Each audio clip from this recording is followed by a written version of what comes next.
Madame, Monsieur, ravi de vous retrouver une fois de plus à cette édition du journal Le Vrai sur votre chaîne. Au sommaire, rentrée politique de l'ancien président congolais Joseph Kabila, le secrétaire permanent du PPRD Emmanuel Ramazani Shadari l'a annoncé depuis Lubumbashi. Formation des cabinets des ministres de l'UDPS Tshisekedi, l'on dénonce au micro du vrai journal l'opacité dans la confection des listes. Accident de circulation de Mbanzangungu, le propriétaire du bus dans le viseur de la justice. Francis Kalombo est l'invité du vrai journal. Bienvenue à tous.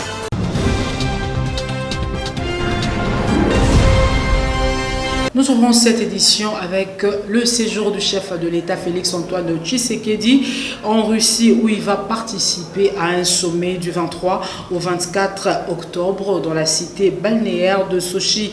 Là-bas, Félix Tshisekedi va s'entretenir avec son homologue Vladimir Poutine. Bekimbelu nous en parle. Suivez. Le premier sommet Russie-Afrique est co-présidé par Vladimir Poutine, président de la Fédération de Russie, et Abdel Fattah al-Sisi, président de la République arabe d'Égypte, rapporte la presse présidentielle. Durant ces sommets, une attention particulière sera accordée aux relations entre la Russie et l'Afrique, au développement des échanges dans le domaine politique, économique, humanitaire et culturel. Les échanges porteront aussi sur la lutte contre le terrorisme, la criminalité transfrontalière, les autres défis et menaces qui influencent sur la sécurité régionale et mondiale. Enfin, de coordonner les actions. Parallèlement au sommet, un forum économique va réunir, outre le chef d'État, de représentants de milliers d'affaires et de services publics russes et africains. Le président congolais prévoit un entretien en tête avec son homologue russe, Vladimir Poutine. La rentrée politique a sonné pour l'ancien président Joseph Kabila. C'est ce qu'a annoncé mercredi, c'est lui qui fut son dauphin pour la présidentielle de décembre dernier, Emmanuel Ramazani Shadari. C'était en marge d'une rencontre qui a rassemblé les principaux cadres du parti PPRD à Lubumbashi. Des détails avec Philippe Vumpi. Suivez. Chers camarades, j'ai le plaisir et l'honneur de vous faire savoir que notre président national, Joseph Kabila Kabange, a décidé de faire sa rentrée politique dans les tout prochains jours après un petit temps de vacances ou de congés fort bien mérités. À cet effet, il nous incombe de préparer soigneusement cet événement, a annoncé le secrétaire permanent du PPRD Ramazani Shadari au cadre de son parti au cours d'une matinée politique à Lubumbashi. Shadari ajoute, je cite, « Cet événement devra faire date tant au sein de notre parti politique que sur la scène politique de la République démocratique du Congo. » Fin des citations. Le parti de Joseph Kabila se prépare pour l'élection 2023. Dans un autre registre, depuis la prison centrale de Makala, l'élu de Lingwala, Mike Mukeba Ikoso suit de près l'affaire 15 millions de dollars. C'est pourquoi il lance un appel aux députés nationaux et aux 4 leaders de la Mouka pour constituer une commission parlementaire afin de faire la lumière sur cette affaire de 15 millions de dollars qui a éclaboussé plus d'un. Direction province de l'Ituri, cri de détresse du juge du tribunal pour enfants quant aux conditions exécrables de détention des mineurs à la prison centrale de Bunia. Plus de détails dans cet élément suivi. 57 enfants en conflit avec la loi sont détenus à la prison centrale de Bunia et vivent dans des conditions très difficiles, en violation des textes sur la protection de l'enfant. Selon le président du tribunal pour enfants en Ituri, ces enfants accusés essentiellement de viol et vol simple sont confinés dans une cellule de la prison où certains y dorment le sol. Il précise, il n'y a que 15 matelas pour 57 enfants dans cette cellule très sale et qui constitue un danger pour la santé des pensionnaires. Il lance une alerte aux autorités et leur demande de construire une maison pour l'encadrement des enfants en conflit avec la loi. Rappelons, la prison centrale de Bunia compte plus de 1350 détenus à ce jour, ce qui représente 6 fois sa capacité initiale. Autre situation déplorée, la détention prolongée de ces mineurs dont les dossiers traînent au tribunal qui ne dispose que d'un juge. Le seul juge, dès qu'il est malade ou en déplacement, il n'y a pas d'audience. Affecter d'autres juges et des assistants sociaux devient donc un impératif. Écho des partis politiques à présent. Formation des cabinets des ministres issus de la liste UDPS. Tshisekedi, Didier Bipendo, secrétaire exécutif de la Fédération de Lukunga, dénonce l'opacité dans la confection des listes des membres et accuse l'exécutif national du parti d'être à la base de cette situation. Philippe, vous suivez. Constate, moi et la base, et les militants qui sont à Lukunga. Bandeko, Kabouya, le général, le secrétaire général, il y a Bissou IDPS. Ngai oyo naza secrétaire exécutif. Ngai pena, si pas tout na ngami tout na Lukunga. Je suis en position aussi. Ya koyoka pe ya koyanola ba oyo ya biso baza na Lukunga. Et puis le lenge moko pe yepe tango zoyoka peut-être kolela ya bana.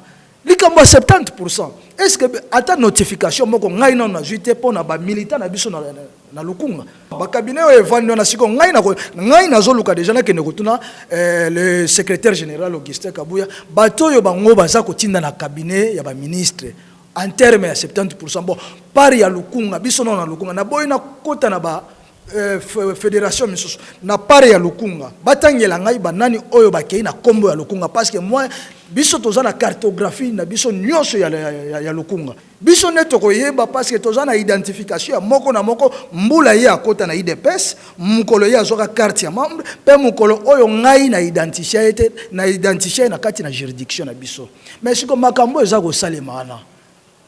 Mais contentement, mais choses aux militaires de PES, ils allaient mais contentement justifié. Il ne faut pas qu'on traite de la mouka.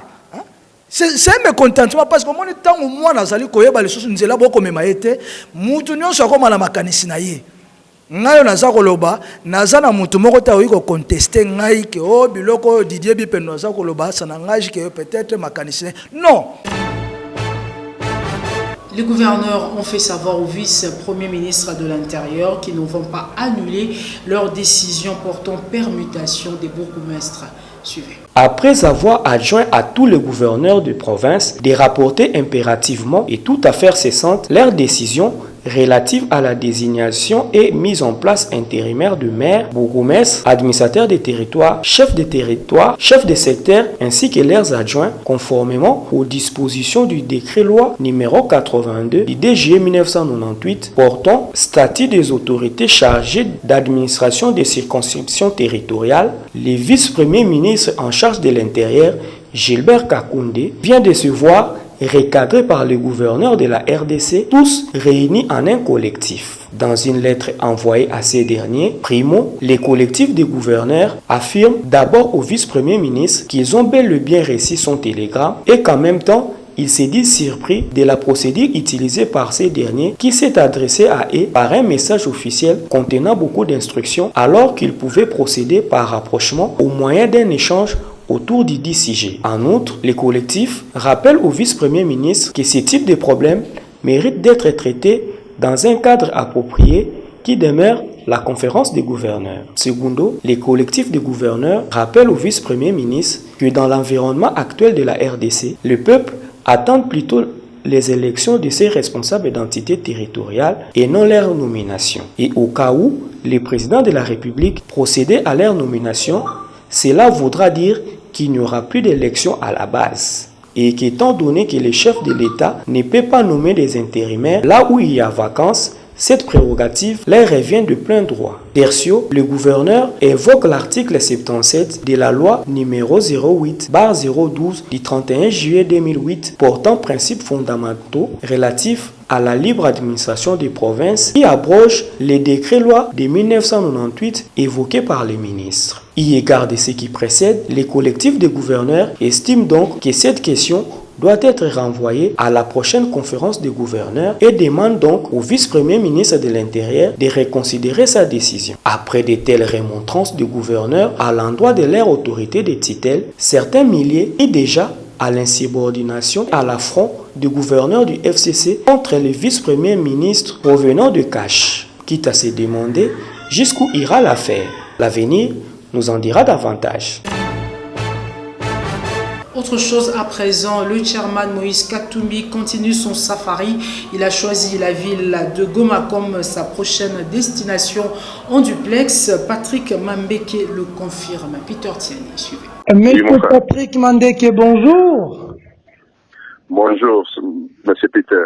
Moïse Katumbi est signalé le 26 octobre à Goma. Est-ce vrai? Oui, je confirme que le président Moïse Katumbi va atterrir ce samedi 26 octobre dans la ville révolutionnaire de Goma. Et toute la population est déjà mobilisée pour faire le déplacement de l'aéroport international de Goma, en fait, accueillir le héros de la démocratie congolaise. En fait, nous sommes tous mobilisés pour faire de la journée du 26 une journée remarquable, une journée exceptionnelle, une journée historique, afin de marquer les retours du président Moïse Katumbi dans l'autre Congo, l'Est du Congo, mais aussi les retours du conseiller spécial Salomon qui, depuis 3 ans, est parti en exil avec le président Moïse Katumbi.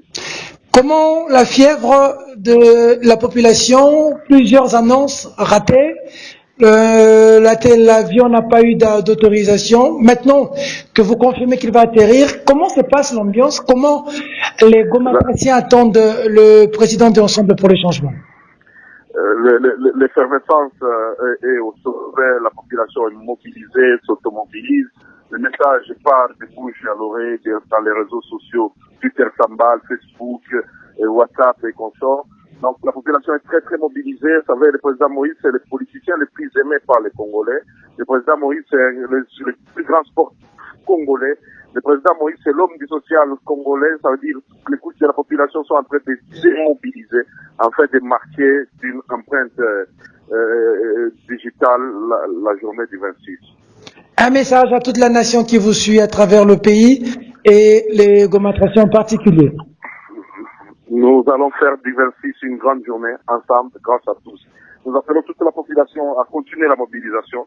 Nous appelons toute la ville de Goma à répondre présent, même les points périphériques, le Saké, la cité de Kebouélemana, même Minova, venez nombreux accueillir les héros de la démocratie congolaise, Moïse Katumbi, qui sera à Goma ce 26. Monsieur Patrick Mandeke, merci. Merci beaucoup, M. Peter. Merci infiniment. Parlons à présent de la tolérance au zéro en rapport avec la régulation routière des pneus d'un véhicule de la présidence de la République mise à la disposition du conseil spécial du chef de l'État à l'infrastructure ont été créés par les gardes du général John Numbi sur ordre de ce dernier, d'après le conducteur du dit véhicule. Suivez. Ces véhicules parqués au centre de l'avenue et celui du conseiller spécial du chef de l'État à l'infrastructure dont ce pneu viennent d'être crevés par les éléments du général Numbi. Son conducteur explique. Moi je suis M. Pache. Je travaille dans le cabinet du conseiller spécial du chef de l'État aux infrastructures. Et j'ai sa voiture. Et j'étais en train de rouler et brusquement du coup, comme on fait d'habitude lorsqu'il y a l'embouteillage, alors vu que j'ai la voiture prioritaire avec la plaque de la présidence, mais du coup nous avons vu le général John Numbi envoyer ses militaires pour trouver les pneus du véhicule. Alors ils sont descendus en train de trouver les pneus du véhicule comme avec sabotage et voilà. On n'a pas aimé ça, il faut se retrouver la plaque, il devait quand même respecter la plaque présidentielle. Il a ajouté des croquis maintenant pour pouvoir rouler. Ça c'est le pas normal. Au peuple, les Gigi. Accident de circulation de Mbanzangongo qui a fait des morts et des blessés graves. Le propriétaire du véhicule accidenté de Mbanzangongo va être poursuivi. Suivez. Les contours de l'accident de circulation à Mbanzangongo ont été examinés mardi dernier au cours de la réunion de conjoncture économique renseigne actualité.cd. Le ministre de l'Action humanitaire a présenté son premier rapport, complété par le ministre des Hydrocarbures, suivi de celui du Transport. Se prononçant sur cet accident, le vice-premier ministre et ministre du Budget Mayo Mambeke lâche. Les responsabilités pénales et civiles du propriétaire du véhicule sont engagées. Les actions seront entreprises contre cette personne. L'ONG des défenses des droits de l'homme, La Voix des sans-voix, hausse le ton. Selon elle, les services de l'État compétents du poste de Loufou ont laissé rouler le véhicule accidenté, transporter des personnes ensemble avec des produits inflammables. Elle dénonce donc le laxisme des autorités congolaises. Direction Hôtel de Ville, l'honorable Ados Ndombassi a accompagné quelques responsables des victimes des affrontements des policiers dans la commune de Makala. Et sur place, ils ont été reçus par le vice-gouverneur Nerombungu. Au sortir de la rencontre, l'honorable Ados Ndombassi n'a pas manqué de mots au micro de Jocelyne Laurent et Louison Kies. Suivez. Vous devez le savoir qu'il y a eu des affrontements entre policiers qui ont causé la mort de 2 jeunes dans la commune de Makala. J'étais venu la semaine dernière en parler avec le vice-gouverneur, j'ai discuté avec le gouverneur aussi, et la ville de Kinshasa a pris en charge bien sûr l'enterrement de ces 2 jeunes qui ont été tués, dont Jordan et Adonai, mais aussi la prise en charge bien sûr de ceux qui ont été gravement blessés par ces balles. Et donc aujourd'hui, je présente à la presse le fruit de ce travail. Je tiens à remercier le gouvernement provincial, donc le gouverneur Gentili Ngobila et son vice-gouverneur Nerombungu, qui ont bien sûr alloué une enveloppe aux familles des victimes pour enterrer, mais aussi pour soigner bien sûr les blessés graves. Et en tant que politicien, en tant que politique, je tiens à les remercier de tout cœur pour ce geste bien sûr qu'ils ont fait envers ces familles. Donc nous allons essayer d'enterrer nos amis dignement, mais la procédure va continuer parce qu'il y a maintenant une procédure juridique qui doit être entamée pour que ces policiers qui ont causé la mort dans la commune de Makala soient punis sévèrement selon les prescrits bien sûr de la loi. Donc la première étape passée, c'est d'abord la prise en charge des obsèques, la prise en charge des malades, et après nous allons bien sûr poursuivre les policiers qui ont causé la mort de ces jeunes gens. C'est une chose que nous ne pouvons pas tolérer, que nous ne pouvons pas accepter en République démocratique du Congo. Est-ce que ces policiers sont déjà... Ces policiers sont déjà aux arrêts, mais nous allons continuer bien sûr nos enquêtes et nous voulons plus précisément que leur jugement se déroule sur les lieux du drame. Là, je m'en vais rencontrer le général Kassongo qui m'attend. J'ai clairement demandé que les policiers qui ont causé mort d'hommes et qui ont blessé gravement des citoyens congolais soient punis selon les prescrits de la loi, mais que l'audience, que ce soit une audience foraine qui se déroule bien sûr dans la commune de Makala. Ainsi, les habitants de Makala seront soulagés et comprendront bien sûr que la ville de Kinshasa, la RDC bien sûr, est avec eux. Voilà. Éducation à présent. Le secteur de l'éducation reste un moyen efficace pour l'avenir d'une nation. Cas de la Corée du Sud qui réserve un traitement décent aux enseignants de son pays et ces derniers occupent le premier rang dans l'administration coréenne. Pour plus de détails, suivez cet extrait de cette conférence choisie pour vous par Osco Kabamba. Valoriser le métier de l'enseignement, c'est l'épanouissement d'une nation. Ayant cerné cette portée, la Corée du Sud accorde une place de choix à l'éducation pour son développement. Vous savez quel est le fonctionnaire le mieux payé en Corée du Sud? C'est l'enseignant. Pour avoir la place, le statut d'enseignant en Corée, il faut vraiment se lever très tôt. Et c'est comme ça que la Corée, en l'espace d'une génération, elle est sortie de l'abîme et elle est devenue une lumière. Parce que tout commence à l'école. Il faut rendre l'autorité à l'enseignant. Vous savez, l'État a dépossédé l'enseignant de son autorité sur ses élèves. De mon temps, de ma génération, c'était regarder le professeur dans les yeux, c'était une profanation. Aujourd'hui, le professeur, il ne peut rien faire à l'élève et c'est l'élève qui le bat. C'est lui qui va se plaindre parce qu'il a été agressé par ses élèves. Ils ont appauvri le côté charismatique du professeur à l'école. C'est tout. Pour les autorités coréennes, les enseignants sont le guide d'une société. Il faut tout simplement rendre au professeur ce qui fait de lui un professeur, c'est-à-dire quelqu'un, un phare, quelqu'un qui oriente une jeunesse vers quelque chose de merveilleux. Cette expérience doit inspirer la République démocratique du Congo. Il réagit depuis la ville de Lubumbashi sur l'actualité de l'heure. Francis Kalombo est l'invité du Vrai Journal.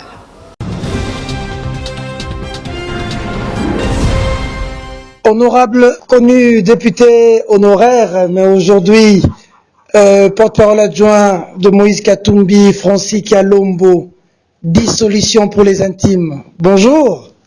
Bonjour, Peter. comment vous allez? Oh, ça va très bien. Moïse Katumbi annoncé à Goma, information vraie ou intox? Non, information est vraie. Donc, Moïse Katumbi va poursuivre tel qu'il avait prévu son safari, là où il avait arrêté, c'est-à-dire l'étape de Goma qui avait été interrompue. Donc, il va reprendre. Il a eu l'autorisation pour pouvoir atterrir ce samedi à Goma. Donc, ce n'est pas des intox, c'est vrai. Moïse Katumbi sera à Goma ce samedi. Une campagne safari, quelle est l'importance de cette activité? C'est le même message dès qu'il est arrivé, message de paix, message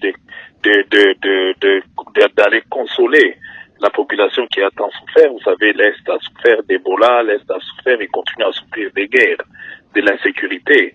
Et la majorité d'entre eux ont soutenu quand même, sans réellement le soutien de Moïse Katumbi. Ils l'ont manifesté à travers ces élections puisque son mot d'ordre a été respecté. Et je crois qu'il est de bon droit pour lui d'aller les remercier et aussi d'aller les consoler. Parce qu'ils ont besoin aussi de cette consolation-là. Est-ce que vous ne craignez pas pour sa sécurité, après ce qui vient de se passer récemment, crash de l'Antonov avec le président de la République dans cette partie du pays? Écoutez, les accidents, on le voit pratiquement tous les jours. Nous nous remettons entre les mains des dieux. Comme l'a toujours dit Moïse Katumbi, c'est Dieu qui sécurise. Et je pense que avec lui, nous sommes capables de tout. Les jours où il va décider de ne plus, il ne le fera pas. Donc, c'est pas à l'homme de décider. Donc, l'insécurité, il y en a, mais les gens vivent à Goma. L'insécurité, il y en a, mais les gens y vont. Donc, nous devons travailler justement. Moïse Katumbi y va justement parce qu'il y a un problème aussi à travers ces coins de la République pour y travailler aussi, pour apporter de peu qu'il peut apporter. Dans la délégation, Salomon Kalonda Dela fera partie ou non? Si, je crois que Salomon Iskadela fera partie de cette délégation, sauf imprévu. Donc, il a reçu son passeport en bonne et due forme, donc il n'a plus de raison de continuer à rester à l'extérieur, donc il fera partie de la délégation. Actualité oblige. Quelle est votre position? On vous connaît un bon parleur quand vous étiez ici à Kinshasa.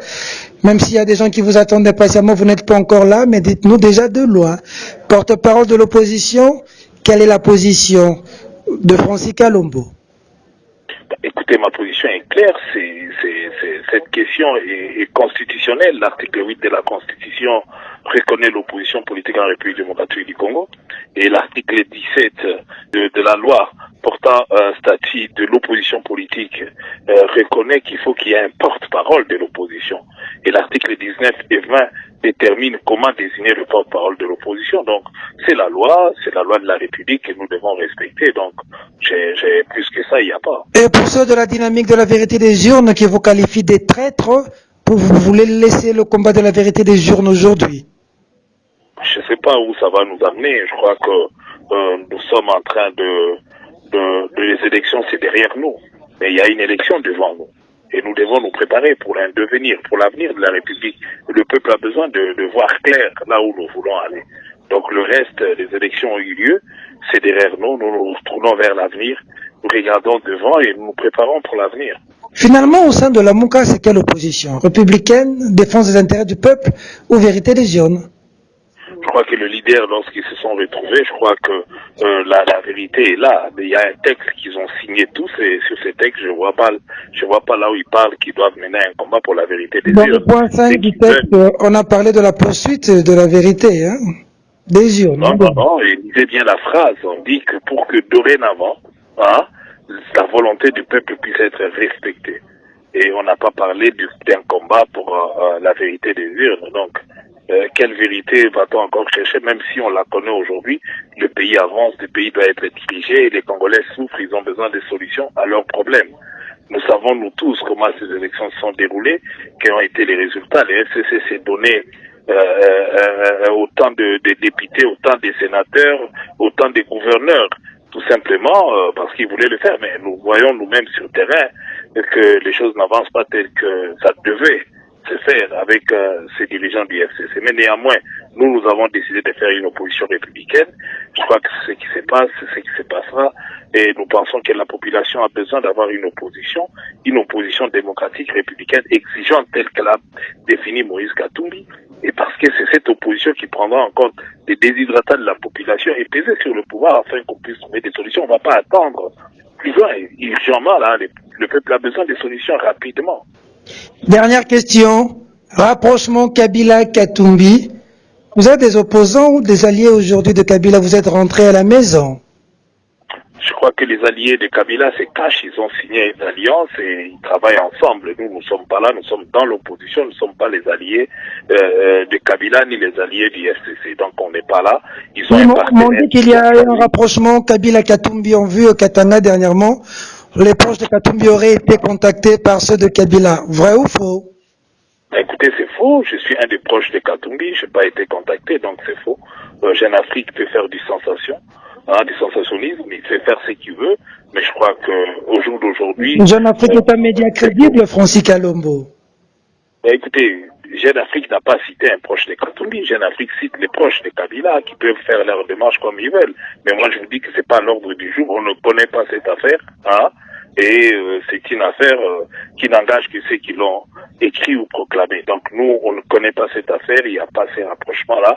Je crois que le rapprochement a été fait aux yeux aussi de tout le monde entre Cash et le FCC et l'ancien président Joseph Kabila. Maintenant, nous, on n'est pas là-dedans. Nous sommes une opposition, et une opposition républicaine, et nous sommes là pour peser à ce qui est, regarder ce qui est en train de se faire. La population a besoin de ça. La population n'a pas aujourd'hui besoin de voir tout le monde entrer au gouvernement, tout le monde à l'unisson et parler le même langage. Non, la pensée unique n'existe pas. Nous avons un programme, nous avons une idée, nous avons une vision pour le Congo de demain, et c'est ce que nous sommes en train de montrer à la population. Et d'ailleurs, je crois que la population adhère à ça. Donc les restes, c'est de la distraction. On veut nous distraire. S'ils n'ont rien à faire, bon, ils peuvent nous distraire, mais on n'est pas là-dedans. Rentrée politique de Joseph Kabila, Francis Kalombo, d'accord ou pas d'accord? Probable candidat pour 2023? Bah, écoutez, si vous voulez, je reviens sur place, on débattra en ce qui concerne 2023, qui sera candidat, qui ne peut pas l'être, et qui constitutionnellement ne peut pas non plus l'être. Donc ça, c'est un autre débat. Et ben, il peut rentrer, il n'a jamais quitté l'arène politique. Je crois que depuis tous ces temps, mais s'il rentre, d'ailleurs, c'est une très très bonne chose. Comme ça, il aura en face de lui d'autres présidents des partis politiques, à savoir les autres avec qui il pourra débattre, parce que les Congolais ont besoin d'un débat, ils ont besoin de voir les idées des uns et des autres. Donc, vous avez plusieurs responsables politiques qui attendent justement qu'on puisse définir en face ils ont qui. Jusque-là, on n'a jamais eu en face un président d'un parti qui s'assume au niveau du PPRD et qui va affronter les autres. Mais cette fois-ci, si tel est le cas, ce serait toujours une bonne chose, sauf que le PPRD reste une coquille vide, ça reste un parti des cadres. Il y a que ce que vous avez vu à Lubumbashi qui sont PPRD. Mais la base, la population a quitté le PPRD. La preuve, ils étaient incapables de leur donner ne fût-ce que 10% ici à l'élection présidentielle. Donc, le PPRD est en train de craquer sur le parti qu'il a fabriqué. Non, je n'ai pas fabriqué, mais j'ai fondé le PPRD. Le PPRD est le fruit de mes entrailles. Mais comme vous savez, tout parent, quand il met au monde un enfant et que l'enfant a grandi, c'est la responsabilité de l'enfant lorsque l'enfant s'est conduit mal ou d'autres ont pris la charge. Donc moi, personnellement, j'ai quitté le PPRD et je crois que j'ai fait ce que j'ai pu faire. Mais actuellement, les PPRD, c'est une coquille vide. Ils n'ont plus de bases. Les bases ont quitté, la population a quitté, a vomi le PPRD. Ils n'ont même plus besoin d'entendre ces dons. Ça reste un parti des cadres que vous voyez aujourd'hui qui se réunissent, qui font leur théâtre, mais eux-mêmes ils sont conscients qu'ils n'ont plus de militants. La preuve, aux élections, ils ont échoué, incapables de faire 10%, et pour les députés, les sénateurs, ils ont dû tricher. Donc ça, ils sont conscients et la population est consciente que là, il n'y a rien. La population n'est pas avec eux, la population ne le suit pas et ne le suivra pas non plus. Merci beaucoup, Francis Kalombo. À quand le retour à Kinshasa? Vous continuez à fuir Joseph Kabila? Écoutez, je suis au Congo, je ne suis personne. Je crois que c'est derrière vous. Vous êtes au Congo, mais vous êtes à Lubumbashi, vous revenez à Kinshasa.